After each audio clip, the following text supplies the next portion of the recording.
সুপ্ৰভাত, স্বাগতম জনাইছোঁ মোৰ ইউটিউব চেনেলটোলৈ। আপোনালোক সকলোৰে আজিৰ দিনটো শুভ হওক।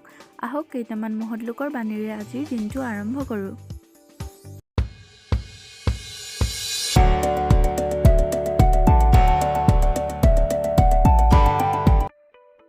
সামান্য অৱহেলাই ডাঙৰ অঘটন ঘটাব পাৰে।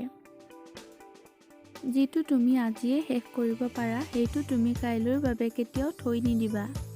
সাজ পোছাকে মানুহক ভদ্ৰ কৰি নোতোলে, সৎ চিন্তা আৰু সৎ শিক্ষাৰ দ্বাৰাহে এজন প্ৰকৃত ভদ্ৰলোক হ'ব পাৰি। শত্ৰুক ক্ষমা কৰি দিবা, কিন্তু কোনোদিনে তেওঁলোকৰ নাম নাপাহৰিবা। যিয়ে এবাৰ বিশ্বাসঘাতকতা কৰিছে, তেওঁক কেতিয়াও বিশ্বাসত নল'বা। বিবেক হ'ল এনে এক পবিত্ৰ ঠাই, য'ত একমাত্ৰ ঈশ্বৰেহে বিচাৰক হিচাপে প্ৰৱেশ কৰিব পাৰে।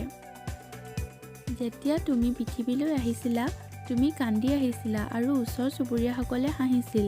কিন্তু তুমি এনে কাম কৰিবা যাতে তুমি যেতিয়া পৃথিৱী এৰি যোৱা, তেতিয়া যাতে হাঁহি হাঁহি যোৱা আৰু আনে তোমাৰ কাৰণে হিয়া ভুকুৱাই কান্দে। সকলোতকৈ টান কাম হ'ল নিজক চিনিবলৈ, আৰু সকলোতকৈ সহজ কাম হ'ল আনৰ কামত দুখ খুচৰি উলিওৱাটো।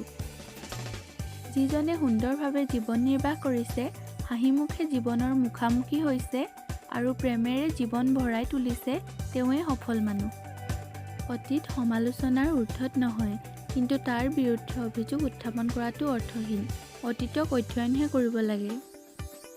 যিকোনো বৃত্তিত সফল হোৱাৰ প্ৰথমটো খোজ হ'ল বৃত্তিটোৰ প্ৰতি নিজে অনুৰক্ত হোৱা, ভাল পাবলৈ শিকা। আনৰ সৈতে তুলনা নকৰাকৈ জীয়াই থাকিবলৈ শিকা, শান্তিত জীয়াই থাকিবা। যদি মোৰ ভিডিঅ'টো চাই ভাল পালে তেনেহ'লে প্লিজ লাইক কৰিব। থেংকছ ফৰ ৱাচিং, বাই বাই।